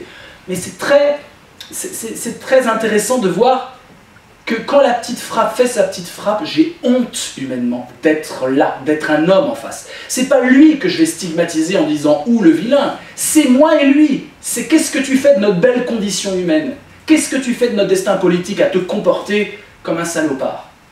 Et c'est ça, cette stigmatisation qu'il faut mener. C'est une stigmatisation généreuse. C'est une stigmatisation inclusive. C'est un peu comme dans toutes les chansons de Renaud. Quand Renaud s'en prend au monde, à chaque fois il finit sur lui. C'est pour ça qu'on l'aime, Renaud. À chaque fois il dit mais moi je suis nul, moi je suis comme un sandwich SNCF de l'époque. Je suis tout maigre, un jour je vais m'en prendre une. Et évidemment, c'est dans quelle chanson là qui dit ça? C'est « t'es pas de ma bande, casse-toi tu pues, t'es pas de ma bande, etc. » Puis dis-moi un jour, la mort va me dire ça, enfin bon ouais. Et donc, c'est cette capacité d'avoir un jugement critique qui épouse le flou du monde, le flou du débat actuel, et qui puisse réagir en fonction d'une boussole qui sera toujours un humanisme, mais fluctuant. Un humanisme qui épouse les infractuosités du flou, sans clouter, sans tomber dans le piège du cloutage, c'est ça, c'est sûr, c'est mon dogme, et au nom de ce dogme, j'y vois clair et je te rembarre et je te critique. Et enfin, je finirai sur une chose qui me semble essentielle, je compte vraiment sur la discussion d'après pour pouvoir approfondir. Je ne sais pas combien d'entre vous, je vais spoiler à fond une série télé, je suis désolé, bouchez-vous les oreilles. Sex Education, saison 2, qui l'a vu lever le bras? Bon, je vais spoiler pour tout le monde, je suis vraiment désolé, voilà. Mais ça ne vous empêchera pas de la voir. C'est pour moi une révolution dans la série télé. C'est extraordinaire. Qu'est-ce que c'est? C'est une éducation sexuelle. Moi je vois ça vraiment comme de l'éducation populaire. C'est pas du tout une série télé. Ils n'ont pas du tout construit ça comme une série télé. Ils ont construit ça comme une éducation populaire sur la sexualité, toutes les sexualités de l'ère cybermoderne, hein, de tout. Ils parlent de tout. Ils parlent bien sûr de l'homosexualité, mais de toutes les sexualités, la pansexualité, plus vous en apprenez, hein, la pansexualité, le plaisir féminin, les orientations sexuelles, la pilule du lendemain, le consentement, les MST, etc. Mais pas que ça. c'est aussi, et c'est ça qui est beau, c'est pas simplement thématique, c'est les Britanniques qui ont fait cette série, ils traitent aussi des choses beaucoup plus existentielles. Ils ont montré le lien entre sexualité et vie, et ça c'est très très très important. Ils parlent de l'acceptation du nouveau partenaire de sa mère, par exemple, pour un jeune homme. Ils parlent de la sororité, magnifique épisode 7, où on voit des filles se révolter et casser tout, et ça fait du bien. On a envie que nos députés femmes fassent la même chose plutôt que de miser sur une cellule anti-harcèlement. On a envie qu'il y ait des claques qui volent. À un moment, la députée qui monte et le député qui s'autorise à faire le bruit d'une poule. Vous voyez cet épisode, ça vous dit quelque chose. On a envie qu'elle se lève et qu'elle lui mette un poing sur la gueule, je vous le dis vraiment. Elle pourrait se permettre en tant que députée avec ça. On a envie de cette colère. On a envie de cette colère, qui est une colère du coup stigmatisante et généreuse. Je ne te permets pas de faire ça au nom de ce que tu représentes. Plutôt que de passer par des institutions et des filtrages, on a envie, pour ceux qui peuvent, bien sûr, la jeune fille, elle ne peut pas se permettre si elle se fait agresser, mais une députée avec un député, mais ô combien pourrait-elle se le permettre? Donc c'est une série extraordinaire, qui est pour moi le paradigme de l'éducation populaire de demain, indexé aussi avec des choses sur le terrain, évidemment. Il faut s'emparer de la caméra portative des téléphones portables. Il faut produire des fictions alternatives. Il faut produire des scénarios. Les éducateurs populaires du XXIe siècle arrivent, parce qu'ils ont aussi des connaissances qui permettent de manier un peu la technologie, parfois, arrivent à utiliser les réseaux sociaux pour créer des jeux de rôle interactifs, pour créer des communautés virtuelles en débat constant, arrivent à utiliser la possibilité de faire des montages, la possibilité de filmer, qui est extrêmement simple aujourd'hui, arrivent à pouvoir créer des scénarios de sens de façon à ce que les jeunes puissent eux-mêmes créer leur propre fiction qui va les faire sortir du flou et distribuer cette fiction à travers un public, leur public à eux, avec leur code à eux, leur vocabulaire à eux et autres. Et donc, sex-éducation, finalement, c'est la meilleure éducation sexuelle qu'on puisse avoir. J'en ai rêvé toute ma vie, parce que j'étais en déploration de voir que la seule éducation sexuelle qu'on donne aujourd'hui, c'est débrouille-toi sur les films porno en accès libre, au bout du compte, ou alors les 3 heures de la bonne sœur qui débarque à l'école et qui nous raconte des choses complètement futiles. Je vois qu'il y en a qui se marrent, donc voilà, ça évoque des choses. Là, vous dites simplement à un jeune de 12-13 ans, regarde la saison 2 de Sex Education. En plus, il y a un manuel gratuit qui a accompagné cette série, un manuel de 64 pages, qui explique tout dans le menu détail. Et là, nous avons des trames scénaristiques où le cœur et l'esprit sont réunis. On parle là juste d'éducation sexuelle, mais imaginez ce qu'on peut faire en termes fictionnels sur d'autres terrains. Les terrains politiques, les terrains économiques. Il y a des ressources. Ne donnons pas simplement ça aux youtubeurs, qui sont bien sympathiques, mais alors qui sont aussi beaucoup des pourvoyeurs de flou. Les youtubeurs, d'où tu parles, le d'où tu parles de 68, on a envie de l'avoir. Juste, je finis pour vous montrer la puissance de Sex Education 2, ce nouveau paradigme de la nouvelle pédagogie didactique et décomplexante. C'est vraiment ça. C'est didactique et c'est décomplexant. Tu peux y être, tu peux le penser, tu peux être comme tu es. On t'accepte comme tu es. Là, c'est là où je vais spoiler. Bouchez-vous les oreilles, c'est que... Il y a une histoire d'amour, et je trouve qu'elle est homosexuelle, mais c'est totalement anecdotique. Ça pourrait être hétérosexuel, on s'en fout complètement. Une histoire d'amour entre Eric, les personnages Eric, et Raïm. Raïm, c'est le français, le beau gosse français qui débarque dans cette école. Alors c'est génial parce que quand je vous dis beau gosse français, c'est une série anglaise. Vous pensez à quoi? Vous pensez à un petit blond aux yeux bleus qui débarque? Non. Ils ont pris un arabe, entre guillemets, c'est-à-dire un français d'origine maghrébine, super beau gosse, super bien éduqué, qui connaît tout sur tout, homosexuel, puis il se trouve que c'est homosexuel. Vive les Anglais pour subvertir les codes attendus que la télévision française a tendance à remettre. Il tombe amoureux, cet Eric, il tombe amoureux de Raïm. En fait, il tombe pas amoureux, il se fait draguer par Raïm et il succombe à ce charme du beau gosse, waouh. Mais en fait, c'est ça qui est très très beau, il y en a un autre qui le drague, c'est Adam. Qui va-t-il choisir? Adam, il est moins beau. Adam, il est pâteau. Mais Adam, il est plus humain. Adam n'est pas une machine qui sait tout. Adam a un cœur qui bat, il a des tares, il pédale dans la semoule. Et ça le rend extrêmement charmant. Et à un moment, complètement ébloui par ce Raïm qui a l'air tout droit sorti de la télé-réalité, c'est-à-dire de tous les codes extrêmement prégnants de jeunes adolescents, le mec parfait, si vous voulez, et sa mère lui dit, elle lui sort du flou, parce qu'il était dans le flou. Évidemment, dans le flou, on utilise les standards de l'époque, les stéréotypes de l'époque, comme des repères qui nous permettent des cloutages, vous avez compris. Cloutage, c'est les stéréotypes, etc. Et sa mère lui dit, tu sais, il est bien ton Raïm, mais il ne te fait pas briller. il te met pas en valeur. Il est premier degré. Dès qu'on lui dit quelque chose, il n'a pas cet humour. Alors que l'autre, dans son côté pâteau et détraqué de la vie, en échec scolaire, c'est un des thèmes aussi de la série, eh bien l'autre, il te met en valeur pour ce que tu es parce qu'il tremble humainement avec toi. Il est dans le flou, alors que l'autre est dans une précision et quasiment une performance entrepreneuriale. La drague de Raïm, la façon d'être de Raïm, c'est presque de la performance macroniste. Voyez. Et tout d'un coup, avec Adam, cabossé, on retrouve ce mystère qui va aller contre la performance. Et évidemment, l'amour s'ouvre, et le vrai amour impliquant, l'amour étant le flou suprême, j'ai envie de dire, qui n'accepte pas le flou, n'accepte pas d'aimer. Et pour conclure, je dirais ce mot de William Reich, à partir du moment où tu aimes, il faut accepter l'insécurité. Voilà, je vous remercie.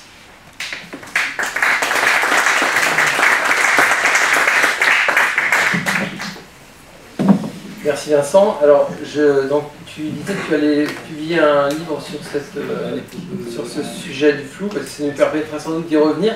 Moi, ce que je voudrais dire en t'en discutant et en rebondissant sur ton intervention, c'est effectivement, je suis pas totalement convaincu par ta démonstration, mais c'est pour ça que j'ai hâte d'en lire les éléments de façon plus précise. Je pense qu'on n'est pas tellement dans le flou, bien au contraire. Et qu'on nous pousse au contraire à un certain réalisme, alors, qui veut effectivement peut-être faire abstraction de ce flou, mais on est dans un monde qui nous impose le réalisme, la réalité, au nom du réalisme. On vient d'ailleurs d'éditer un livre au sein du mouvement Utopia d'un auteur qui critique justement cet appel permanent à la réalité, au réalisme, et qui fait qu'on est dans un certain immobilisme par rapport à cet réalisme. Et je pense que le flou, il est effectivement, et tu l'as dit aussi, il est entretenu par cette cybermodernité qui fait qu'on est hors du réel. Donc c'est pour moi, cette vision du réel dans le flou, il est lié à la modernité, à cette cybermodernité, et c'est plutôt cette approche-là que je voudrais questionner ici, pour aller dans le sujet comme tu l'as fait, sur ce questionnement autour des troubles du réel, savoir dans quelle mesure on peut réenchanter les imaginaires dans un monde où effectivement on nous impose une forme de réalité qui n'est pas une réalité puisqu'elle est déformée par la cybermodernité effectivement. Et pourtant on nous incite en permanence à être réalistes, on nous oppose à nos visions qui pourraient être effectivement transgressive, l'obligation que nous avons de nous placer dans un monde où le réalisme est effectivement une obligation si on veut répondre aux impératifs du monde, qui est un monde qui pour moi n'est pas du tout flou. C'est-à-dire que c'est ce qui pose question aujourd'hui, c'est que les perspectives qui nous sont aujourd'hui apportées par la réalité climatique, biodiversité, etc., ne sont pas des perspectives floues. On est dans un monde bien réel qui nous attend, qui est très, très angoissant certes, mais face auquel on nous incite à avoir du flou, effectivement.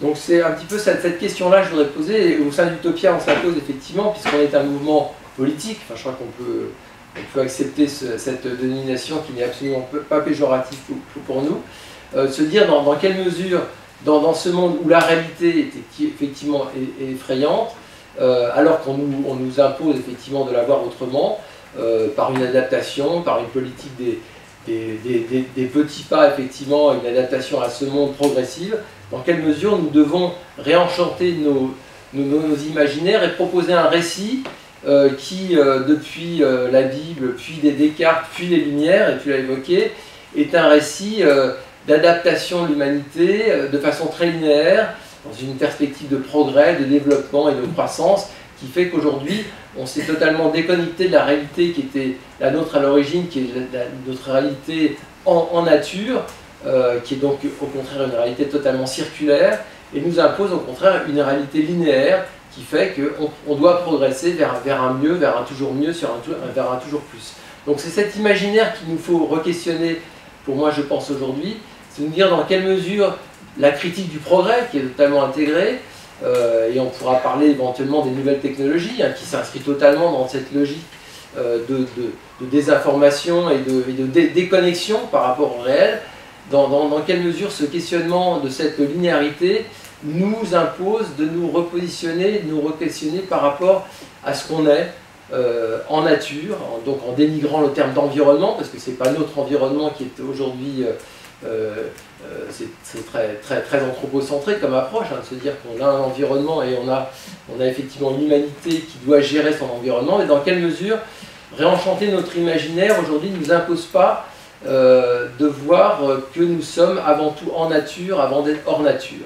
Donc cette question de la place de l'humanité au sein du vivant nous paraît aujourd'hui, au sein d'Utopia, une des questions un peu centrales que l'on doit se poser dans ce contexte que j'ai dit climatique, de biodiversité, etc., d'extrême fragilité. Hein. On a eu des collapsologues, notamment Pablo Servigne qui est venu ici nous en parler. On sait que la fragilité est liée à cette interconnexion de tous les systèmes entre eux. On sait qu'aujourd'hui le coronavirus peut être l'élément déclencheur d'une crise économique qui va peut-être engendrer en boule de neige une crise beaucoup plus systémique.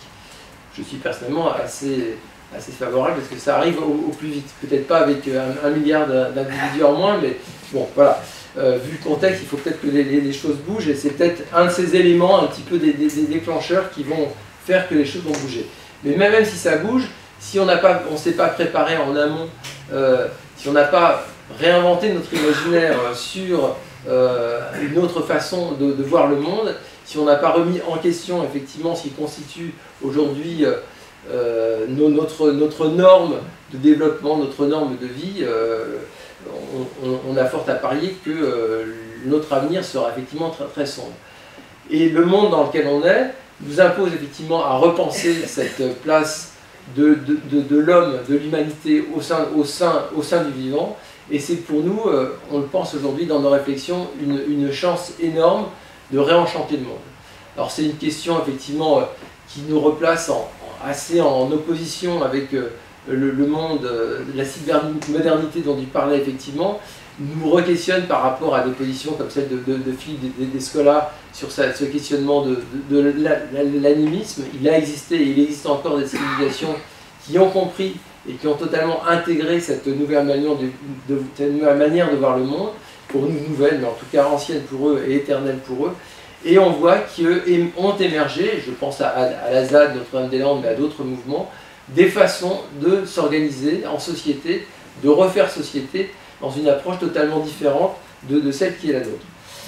Donc c'est un petit peu cette approche pour nous qui nous paraît aujourd'hui intéressante à creuser. On en est vraiment dans un stade embryonnaire. L'ADN d'Utopia, c'est quand même au départ un mouvement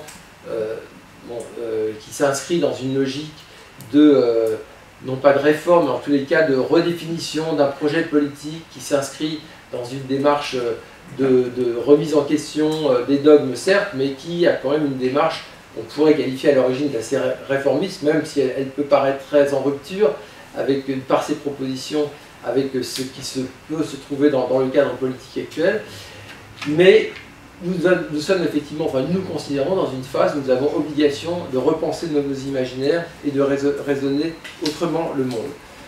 Et pour nous, c'est une démarche assez heureuse, c'est-à-dire qu'aujourd'hui, cette perspective peut être heureuse effectivement quand on voit dans quelle impasse on se trouve et dans quelle mesure les projets politiques aujourd'hui qui sont mis en avant, notamment dans le cas de l'écologie politique, sont en l'incapacité totale de nous proposer une refondation radicale de notre monde et des propositions, par des propositions qui seraient effectivement à même de nous réorienter. Donc, même si cette image peut paraître effectivement assez irréaliste, il nous paraît aujourd'hui important de la re-questionner. Et c'est pour ça que je m'interroge, mais j'ai peut-être pas effectivement tout saisi, je ne suis pas philosophe, et c'est vrai que ta démonstration était assez vaste et assez innovante, en tout cas dans cette approche du flou que j'entends effectivement pour la première fois. Ce que je relèverais, c'est que par rapport à ta dernière partie sur la stigmatisation versus flou, effectivement, il nous paraît effectivement important de mettre le doigt sur les points qui font tâche et qu'il faut effectivement intégrer en termes critiques radicales. On s'inscrit néanmoins dans une démarche non violente donc, et si possible bienveillante. On n'ira pas jusqu'à interdire des livres, enfin là je ne reviendrai pas sur la polémique Heidegger, ni sur celle qu'il pourrait y avoir autour de Céline par exemple. Est-ce que tu considères qu'on doit interdire la lecture de Céline en classe de terminale? Mais je crois qu'on est aujourd'hui dans voilà, dans un questionnement beaucoup plus, je pense, qui nécessite certaines bienveillance en tout cas, même si cela exige de notre part une certaine prise de position qui peut paraître très radicale. Donc je ne sais pas comment vous allez surtout réagir par rapport à l'intervention de Vincent, qui est peut-être un peu en décalage avec celle que je viens de faire, mais c'est vrai qu'on est un peu dans ce questionnement. Enfin, je voulais un petit peu positionner le mouvement Utopia par rapport à ça. Comment aujourd'hui réenchanter l'imaginaire dans un monde où les perspectives d'avenir sont effectivement très, très sombres, et où on se doit effectivement de repenser notre place en tant qu'humain dans un contexte de vivant pour nous beaucoup plus élargi. Voilà où on en est aujourd'hui dans nos réflexions. Mais je voudrais surtout vous laisser la parole. J'étais venu ici simplement en termes de discutants pour vous présenter un petit peu l'avancée, enfin, où on en est dans nos réflexions dans le cadre du mouvement Utopia, mais je vous laisse bien sûr la parole et Laure va faire circuler le micro. Merci Laure. Tu mets en marche ici.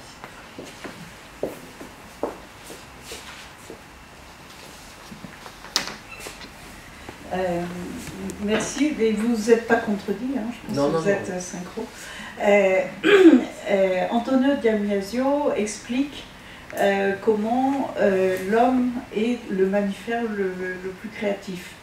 Hein, il explique qu'on a les 5 sens et puis on essaye de se représenter une image d'une situation pour prendre une décision. Comme les 5 sens ne nous donnent pas toute la réalité, du coup on complète, on imagine et on prend des décisions et du coup on se trompe et on fait des progrès. Moi je suis la présidente d'un think tank qui réfléchit à tous les problèmes et les opportunités posées par l'évolution du numérique qui pénètre de plus en plus nos vies. Et j'ai un souci, c'est que le numérique, dans certains cas, il éclaire la lumière. C'est-à-dire qu'avant, on avait l'impression qu'il y avait beaucoup de ceci, pas beaucoup de cela. Puis avec les chiffres, on a 30% et à l'instant T où on cherche l'info. Voilà. Et je me disais, mais l'homme, il va être affolé par... il est conçu pour le flou et il ne progresse que par cette idée de flou. Et le numérique est en train de lui mettre du non-flou. Et en réalité, en vous écoutant, j'ai trouvé ça très intéressant, c'est qu'effectivement, vous avez raison, le numérique, en faisant une promesse de clarté, introduit beaucoup de flou. C'est trop de numérique introduit beaucoup de flou. Et la semaine dernière, il y avait un séminaire très intéressant à l'OCDE, et j'ai entendu, mais vraiment en refond le monde. C'est-à-dire, je vais vous donner deux exemples. Il y a eu un intervenant qui a expliqué que jusqu'à maintenant, travailler, c'était l'occupation majeure d'un adulte jusqu'à ce qu'il ne puisse plus travailler. Et on est en train de dire, mais il faut repenser le modèle de société où il faut que chacun travaille un petit peu, parce que ce qu'il doit faire, pour l'essentiel, c'est être homme et contribuer à élever l'homme, pas à produire, faire quelques yaourts, parce qu'on a tous besoin d'un peu de yaourt, mais c'est pas la peine de faire que des yaourts. Voilà. Et un autre intervenant dans un autre contexte disait bon, la démocratie, depuis le temps qu'on essaye, ça ne marche pas, hein, et il faut repenser. Voilà. Donc, à la fois, la science nous apporte tous les jours énormément de précision, elle devient de plus en plus excitante parce qu'elle est précise, et on voit bien que tout le modèle est en train d'être repensé. Et ce flou, moi, il m'excite un peu, parce que je me dis, on est dans des opportunités de projet magistrales. Et je voulais savoir si vous le ressentiez vous aussi. On prend plusieurs questions ou... Oui, on en prend plusieurs. Deux ou trois, pourquoi vous voyez dans la... Oui, alors ma question c'est, j'ai pas du tout entendu dans votre présentation le mot utopie, enfin les utopies, plus exactement. Donc je m'interroge par rapport à ça. Et vous parlez effectivement de produire des scénarios, enfin bon, dans vos solutions. Est-ce que le communalisme serait pas une solution parmi tant d'autres, enfin parmi Un communalisme, hein. C'est précis, c'est pas... Tu peux le définir. Juste, c'est Murray Bookchin, vous faites allusion à Murray Bookchin? Non, c'est le municipalisme. Ah oui, alors, oui, mais c'est la suite, c'est sa fille, c'est quoi? Oui, oui, je vois très bien ce que c'est. Oui, bonsoir. J'ai bien aimé votre concept de cloutage que je ne connaissais pas. Et je pose des questions par rapport à ça parce que j'ai l'impression que c'est une... Enfin, pas une menace, mais c'est une dérive qui peut toucher aussi bien les milieux très réactionnaires que les milieux les plus progressistes et les plus révolutionnaires. Et est-ce que vous considérez, par exemple, que le fait de rechercher, on est tous à la recherche d'un récit, depuis les récits bibliques qui ont un peu disparu, enfin, dans pas mal de pays, les récits religieux, depuis le récit du communisme, qui était aussi un récit, est-ce que c'est un cloutage, le récit du communisme? Après, ça a été remplacé par les droits de l'homme, 45, est-ce que c'est un cloutage selon vous? Et après, il y a bien eu la réponse, le néolibéralisme qui sévit encore aujourd'hui, qui explique que effectivement l'individu doit être auto-entrepreneur et preneur de lui-même, etc. Enfin, on connaît par cœur et on voit les dégâts que cela fait. Et est-ce que, dans le domaine un petit peu plus progressif, j'aime pas ce mot, mais les récits de l'effondrement qui, vous avez parlé de la collapsologie, donc le récit de l'effondrement qui séduisent beaucoup, qui est un récit un peu apocalyptique, on revient encore au récit finalement religieux, est-ce qu'il n'y a pas un cycle de... Voilà, est-ce que c'est une... Est-ce que essayer d'imaginer un récit qui réenchante l'imaginaire peut être un cloutage? On va s'arrêter là. Parce que... Oui, c'est riche là, c'est riche. Alors,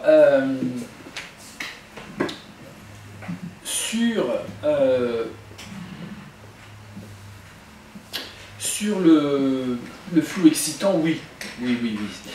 Mais le flou est excitant parce que le flou, c'est le réel. Sauf qu'on ne peut pas y avoir accès. Réellement, je veux dire. Donc on a besoin, et ça rejoint la dernière question, on a besoin de narration. Les paires de lunettes, ce sont des narrations. Simplement, avant, on en changeait tous les 30 ans. Aujourd'hui, on doit en changer quasiment tous les jours, des narrations. Il faut des paires de lunettes extrêmement amovibles et qui s'adaptent en permanence. Nous avons besoin de transformer le réel flou par essence, le réel des physiciens, celui qui n'a même pas de couleur. Je vous rappelle qu'il n'y a pas de couleur, ça n'existe pas. La couleur, c'est déjà une narration. Monsieur a un pull peut-être noir ou bleu, c'est déjà une narration inscrite dans une langue, et peut-être dans une autre langue, il y aurait d'autres nuances sur la couleur de votre pull. Les couleurs, c'est des narrations. Le langage, tout ce que le monde me présente dans son apparaître même, c'est de la narration déjà. Donc tout est narratif pour l'être humain. Parce que le réel est inaccessible. Et le but du jeu, en tout cas en philosophie, c'est d'essayer de flirter le plus près du réel, mais ce sera toujours du réel, mis avec des mots, des concepts et de la narration. Un réel anarratif n'est absolument inaccessible pour l'être humain. Même le physicien, il a besoin, quand il va faire ses courses, de couleurs, alors qu'il sait que la couleur n'existe pas.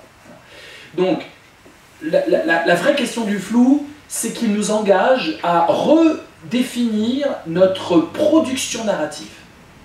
Les narrations, c'est compliqué. Avant, pour arriver à des narrations, il fallait toute une culture, des écrivains, des scandales de l'époque dans les chroniques, un langage qui évolue. C'est compliqué de mettre en place des narrations. Et bien aujourd'hui, ça doit être accéléré. Et il se trouve que les réseaux sociaux sont là. À la fois, c'est eux qui vont démultiplier les narrations. Aujourd'hui, quelqu'un qui a plusieurs vues sur Twitter est capable de balancer sa propre narration et de la rendre virale pour 0 €.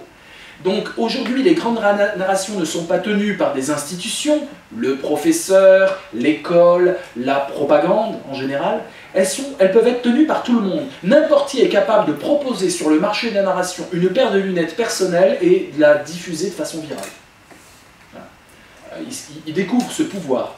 Par exemple, j'écoutais le rap d'aujourd'hui, je suis très sensible au rap, qui est extrêmement bon, hein, je veux dire, au niveau formel, ils font des clips, c'est juste génial, le son est, bon, c'est pas mon goût, mais je comprends que ça peut être génial. Mais en tout cas, le thème, c'est je vends de la drogue, je vends de la drogue, je vends de la drogue, je prends de la drogue, je vends de la drogue, et je vends de la drogue. Voilà, c'est que ça. C'est le seul thème quasiment. de ce qui a mainstream, je veux dire, c'est la drogue. On a presque l'impression que le rap d'aujourd'hui est devenu une façon de blanchir l'argent de la drogue en promouvant des rappeurs, en leur payant des clips hors de prix, etc. C'est vraiment stupéfiant. C'est-à-dire qu'il y a un appauvrissement au niveau des idées, au niveau de ce que j'ai envie d'appeler avec vous, c'est un grand concept futur que je vous donne en avant-première, le logobiote.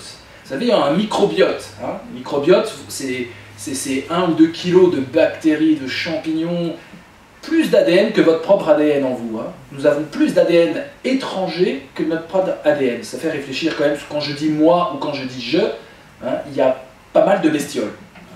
Et ça m'aide à digérer, et ça m'aide, on sait bien maintenant, ça peut même lutter contre le diabète, etc. On va très loin dans la découverte du microbiote. Cette jungle intestinale nous aide à digérer le monde. Eh bien, il y a aussi une jungle idéale, le logobiote, logos, la pensée, la parole. Nous avons un logobiote, une jungle d'idées. Et la question de l'éducation, c'est comment je vais te faire pousser 2 ou 3 pâquerettes, 2 ou 3 fleurs, 2 ou 3 lianes dans ta jungle. Je ne dois pas déposer une connaissance, je dois la faire fleurir, la faire émerger. Et nous avons, je pense aujourd'hui, un appauvrissement du logobiote. C'est-à-dire que lorsqu'on voit sur les réseaux, beaucoup de choses s'échangent, mais ce sont des boucles, et on parle même de boucles par les algorithmes de YouTube et d'autres réseaux sociaux, où on mange finalement que ce qu'on a déjà mangé. Et donc il y a toute une pédagogie, et c'est une solution de réenchantement de l'imaginaire, qui vise à démultiplier la diversité de notre logobiote. Va bouffer d'autres idées, ouvre-toi à la diversité, fais don de ta connaissance et prends des connaissances ailleurs. Quitte à ce que ça soit un peu vénéneux, mais au moins tu vas pouvoir enrichir ta flore idéale, pour ne pas dire flore intestinale. Et cette notion de logobiote est à mon avis le nouveau paradigme, je vais me battre pour ça pendant le prochain livre, du rapport à la connaissance. La connaissance, on n'est pas comme un ordi et puis on a des données qui rentrent. Et c'est d'ailleurs Paulo Freire disait ça. La grande critique, quand même un des créateurs de l'éducation populaire, la grande critique c'est qu'il était opposé à une vision bancaire de la connaissance. Ce n'est pas des dépôts qu'on met en banque, la connaissance. C'est vivant. Le but est d'arriver, par le jugement critique notamment, à ce qu'on puisse être un agent de la transformation du monde. C'est ça, réenchanter l'imaginaire tel que je l'entends. Et pour ça, ça veut dire qu'il va falloir qu'on rende les individus mixophiles, amoureux du mélange. Ne va pas vers là où tu as déjà été, ne t'entoure pas de gens qui partagent exactement le même logobiote, va vers des logobiotes différents, des horizons de sens différents, va vers des échanges d'enrichissement, la connaissance comme un enrichissement. Voilà.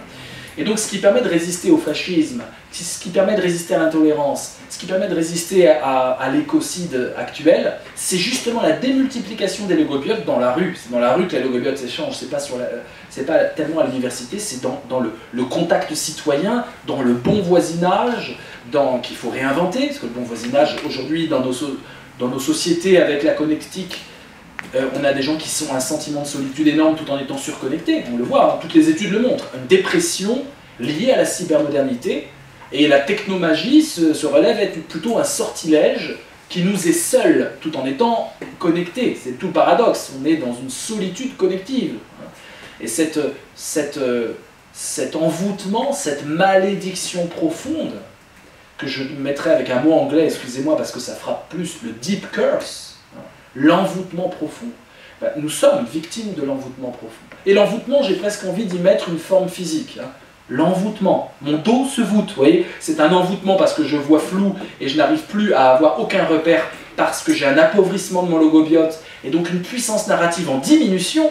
Raconte-moi une histoire, c'est toujours la même histoire qu'on raconte. Il faut rendre les individus scénaristes, inventifs, poètes, créateurs. Invente-moi et tout d'un coup des jungles sortent de la bouche. Et ça demande juste le poids d'un mot.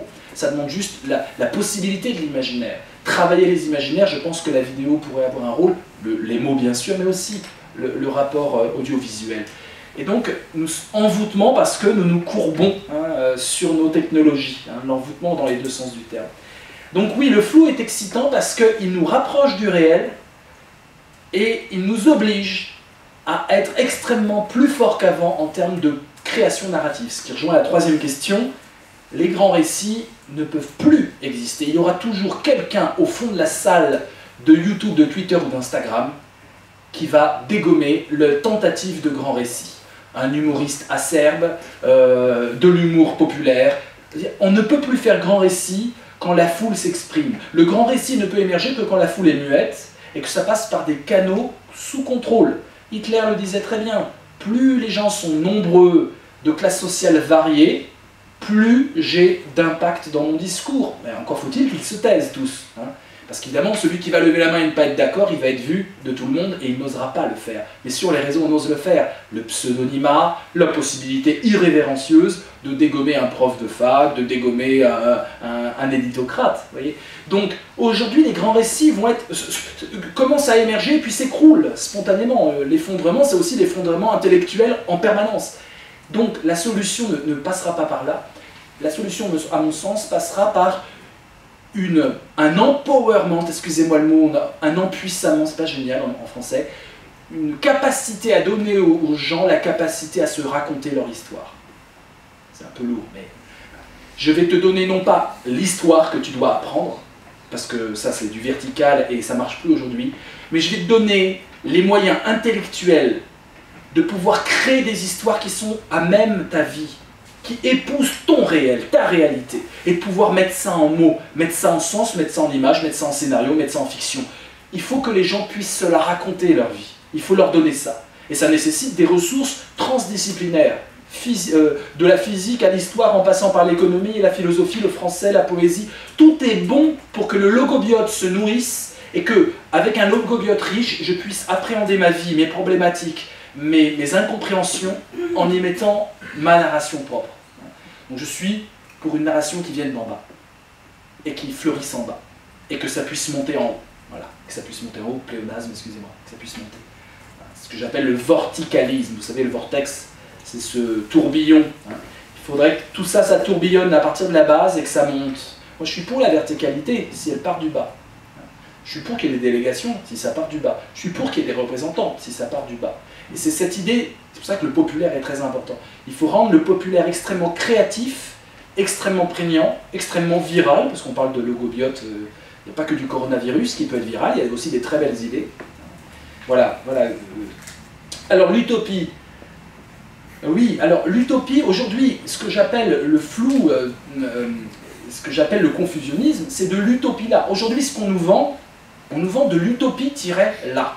C'est un concept que j'ai créé en 2003, mais qui est encore applicable, ce qui est un paradoxe absolu. Hein. L'utopie, c'est ce qui n'a pas de lieu, et l'utopie-là, c'est l'utopie réalisée. Hein.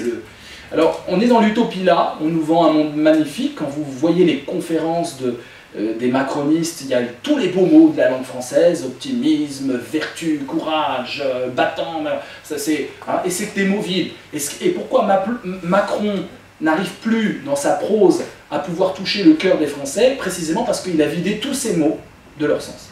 Et l'entreprise a fait le boulot avant lui, bien sûr. L'entreprise a vidé tous les mots, le bonheur, qu'est-ce que ça veut dire, le bien-être, la relation, le travailler, la valeur, la responsabilité. Tous ces mots, ils apparaissent chez les macronistes lorsque vous les voyez à la télévision. Ils sont là. Hein. Vous pouvez être sûr qu'il va parler de responsabilité, de liberté, de démocratie, etc. Ça n'a plus aucune valeur. C'est intenable.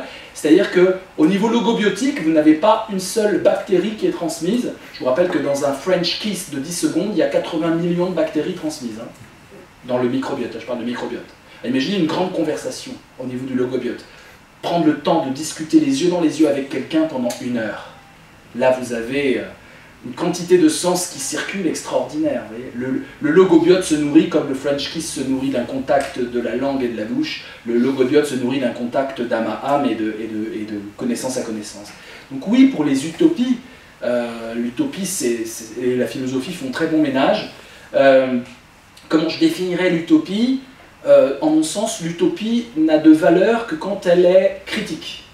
L'utopie doit être critique. Une utopie, au sens fort, hein, je parle de l'utopie au sens fort, un monde idéal, une vision idéale de quelque chose, doit permettre de pouvoir critiquer notre société en y mettant l'imaginaire dans la critique. Il y a 2 façons de critiquer une société. Soit on est rationnel et on utilise la science, on utilise des choses qui sont démontrables, vérifiables, statistiquement éprouvées, soit on invente un contre-modèle et on le on le fait vivre. Toutes les utopies, hein, Thomas Mann à Fourier, hein, Fourier parle de la civilisation et il parle de l'harmonie. Hein, et il critique d'autant plus la civilisation qu'il y a ce monde magnifique de l'harmonie. Je pense qu'on a besoin effectivement d'utopie. Aujourd'hui c'est très dystopique, on parlait des séries télé qui donnent beaucoup de logobiote à la jeunesse. Hein. Le logobiote est beaucoup transmis par les séries télé, c'est très dystopique, très dystopique. Parce que c'est l'air du temps, et donc il faudrait qu'on puisse créer, alors j'en ai créé, hein, personnellement j'ai une quinzaine d'ouvrages, et je m'amuse régulièrement à créer des contre-modèles où on se dit oh ça serait cool quand même, notamment sur la famille. J'ai inventé un système qui s'appelle la constellation, ce qui n'a rien à voir avec les constellations familiales, c'est-à-dire l'idée que le réseau social devrait faire famille, on devrait pouvoir élire des gens un peu frères de sang, hein, vous voyez, tu es de ma famille, je le décrète et je l'institutionnalise. Voilà. Ça sera dans un ouvrage, vous trouverez ça un gros livre de 500 pages, ce qui s'appelle « Je t'aime », une autre politique de l'amour. Sur pas mal de domaines, et j'essaie d'amener, c'est une petite parenthèse pour que vous puissiez me suivre aussi, la philosophie sur ce troisième terrain qu'est la cybermodernité. Qu'est-ce que serait une philosophie qui utiliserait la cybermodernité, donc la connexion, les réseaux, de façon interactive. Et à ma connaissance, je crois être le seul au monde, mais c'est un peu présomptueux, mais en tout cas je suis le seul en France à régulièrement faire depuis 3 ans des philo-live. Là je le fais tous les dimanches à 20h20, allez sur ma chaîne YouTube dimanche prochain à 20h20, et vous aurez un philo-live, c'est-à-dire une discussion interactive en direct avec un invité, moi et puis vous. C'est-à-dire qu'on répond vraiment, c'est-à-dire que c'est un truc qu'on ne peut pas créer là, c'est-à-dire que pendant que je discute, les individus écrivent, donc vous, les internautes, écrivent en direct leurs remarques, leurs connaissances, et donc tout le monde parle en même temps, vous voyez, tout le monde parle en même temps, et il sort du chapeau une expérience philosophique très fatigante, une gymnastique tout à fait nouvelle, fatigante pour moi, pas pour ceux qui sont derrière leur écran, mais tout à fait inédite. Tout le monde parle en même temps et du sens sourd, et c'est assez excitant. Donc c'est dimanche à 20h20, ça dure 1h40.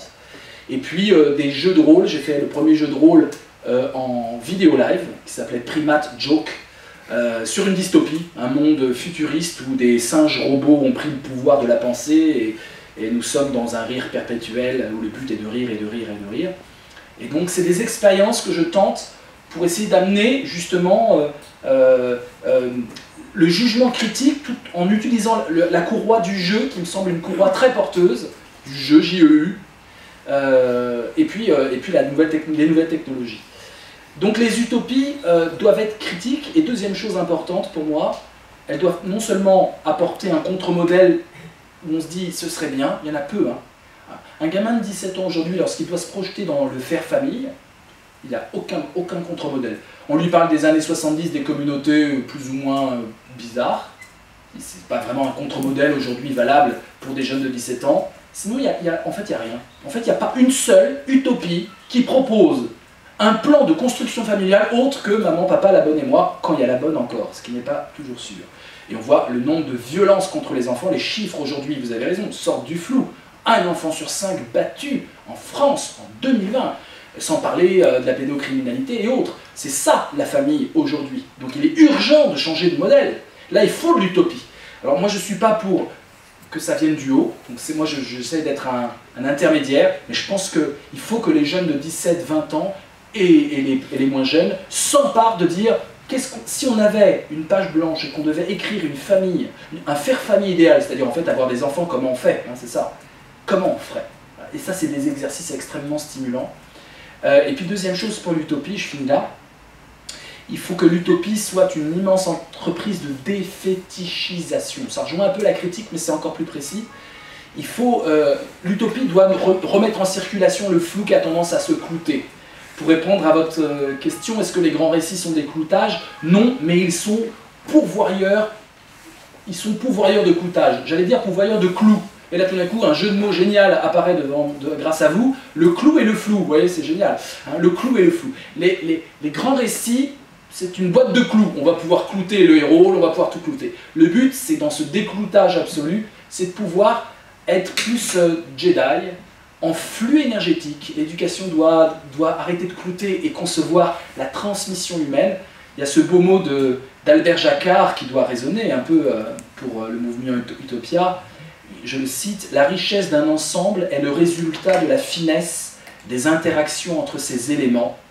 Donc l'humanité, dit-il, n'est pas un tas, n'est pas une foule. Chacun de nous ne sait dire je, que par la rencontre de ceux qui lui ont dit tu, tu. C'est simple, mais c'est beau. Il reprend le mot d'Erasme, on ne naît pas homme, on le devient, et il ajoute grâce aux autres. Et surtout, il dit, l'important est de traiter tout autre, non comme un danger, mais comme une source. Nous devons inventer, non pas les ressources humaines, mais les sources humaines, et arriver à une pédagogie de la source. Dire aux jeunes, tu es une source de logobiote, tu es une source d'imaginaire, tu es une source d'utopie, tu es une source. Peut-être que ça ne va pas soudre de toi naturellement, mais tu as des capacités à exprimer. Merci. Par rapport au communalisme que tu as évoqué, effectivement, tu peux peut-être en dire un mot. Oui, alors, bon, toutes ces tentatives-là sont formidables. Bien sûr, revenir au local, revenir à quelque chose de non vertical et qui va trouver des systèmes d'auto-organisation. Moi, je suis absolument ébloui par toutes ces théories, municipalisme, communalisme et autres, qui d'ailleurs essaiment partout, de la Kabylie à la Turquie, en passant par d'autres pays. Donc ça, c'est très intéressant. Voilà. J'étais très sensible à Porto Alegre dans les années 90, la fin des années 90, tout ce qu'a donné le mouvement altermondialisation. En fait, le point commun de tout ça, c'est de l'expérimentation de la base. Voilà. C'est juste la base qui expérimente. Je pense qu'il faut documenter les choses, on est un peu en sous-documentation. Il faut que les plus intellos de la bande documentent la chose pour que ça puisse essaimer de façon virale.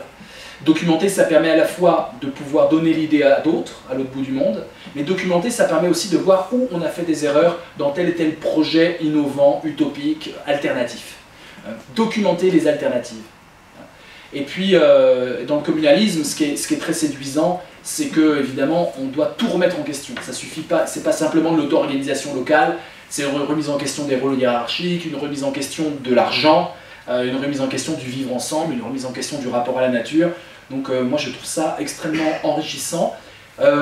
Attention au isme, je n'ai pas du tout peur de isme, mais attention à l'idée de s'enfermer dans du clou. Il y a des clous aussi là-dedans, dans l'alternative, elle peut clouter plus que prévu, l'alternative.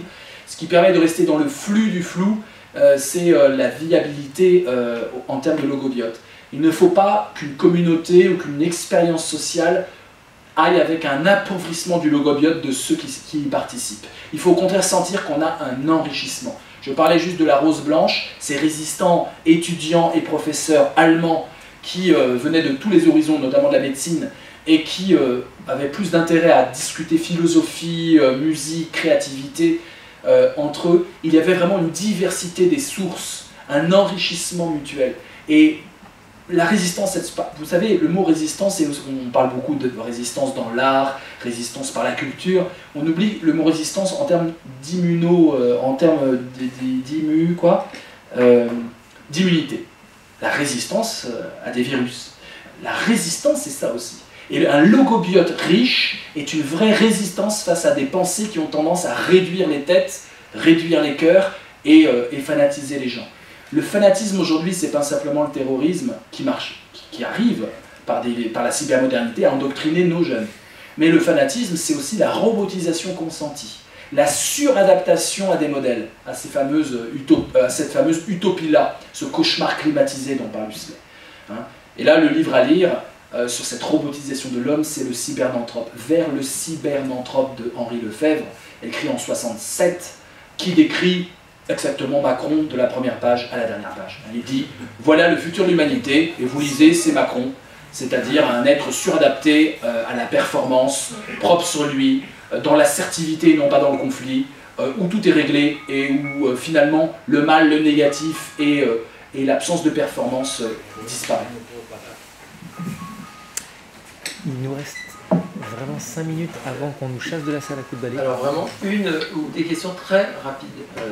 J'ai le micro en plus. Ouais, vas-y. Mais très court alors. Hein. Je fais très court. Moi je trouve ça très intéressant, je vous remercie. J'ai quand même le sentiment que il y a quand même des points où il y a des endroits où vous faites le point, justement, pour reprendre cette notion de flou. Quand vous dites on va lutter contre Heidegger, c'est bien pour dire il y a une autre vérité que celle d'Heidegger, et celle-là me convient mieux, et celle-là, je fais un peu mieux le point sur cette vérité-là. Donc ça, pour moi, justement, c'est un peu flou, cette approche-là. Est-ce que tout est flou? Est-ce qu'il y a quand même des endroits où c'est un peu plus clair? Et le deuxième truc, c'est quand vous dites « va bouffer d'autres idées », j'ai quand même le sentiment que c'est un peu ce que dit Zemmour quand il dit « sortez de la pensée unique ». Donc va bouffer d'autres idées, jusqu'à quel point, quelles idées, etc. Et à part ça, on voit bien, on va vos pensées. Mais... Dernière question. Est-ce que pour vous, le flou, c'est pas une sorte de nuage d'incertitude pour chacun, plutôt que cette notion de flou qui est encore assez floue? Alors, le flou nous donne l'occasion de faire le point. Moi, j'aime beaucoup votre expression « faire le point ». Évidemment qu'on ne peut pas être dans le flou, vivre dans le flou avec joie, il faut faire le point. Simplement, lorsqu'on fait le point, c'est une narration, et cette narration, il faut qu'elle reste fluide. Elle ne doit pas se fossiliser.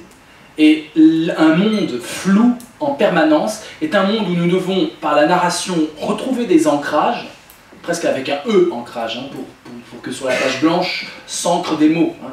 Retrouver des ancrages à même le continuum de la réalité. Nous sommes dans un réel changeant, nous devons le raconter, ne jamais cesser de le raconter pour faire le point à chaque fois. L'idée c'est une mise au point permanente, comme on parlait de révolution permanente. Une mise au point culturelle. Il faut inventer une culture du faire le point dans le flou. Excusez-moi, là, je mets des tirets partout. Bon, c'est un nouveau concept ce soir, le faire le point dans le flou. Voilà. Il faut créer la culture qui va avec, le faire le point dans le flou. Il faut créer la pédagogie qui va avec. C'est quoi une pédagogie du « tu sais, ça va être flou, mais fais le point quand même, parce que sinon on ne peut pas vivre, on ne peut pas partager ». Le langage, le rapport au langage doit nous aider, mais surtout à la créativité. En fait, ce que je suis en train de vous dire, c'est que dans un monde qui est flou, et quand on accepte le flou, on est obligé de devenir créateur. Et donc il va falloir rendre notre éducation nationale beaucoup plus créative que ce qu'elle est, créative, et puis finalement valoriser dans tous les projets que l'on voit, dans tous les individus que l'on voit, valoriser ce qui est créatif, ce qui est fertile, ce qui nourrit une solidarité, ce qui permet un épanouissement de l'individu, ce qui permet un rapport aussi à la beauté, à l'élégance de vivre, ce qui permet aussi un plaisir. Ça permet de faire le point, j'ai du plaisir, j'ai de l'appétence pour l'autre, je peux réjouir l'autre. C'est aussi être source, j'en ai parlé, être source pour les autres, mais c'est surtout aussi s'amuser du monde.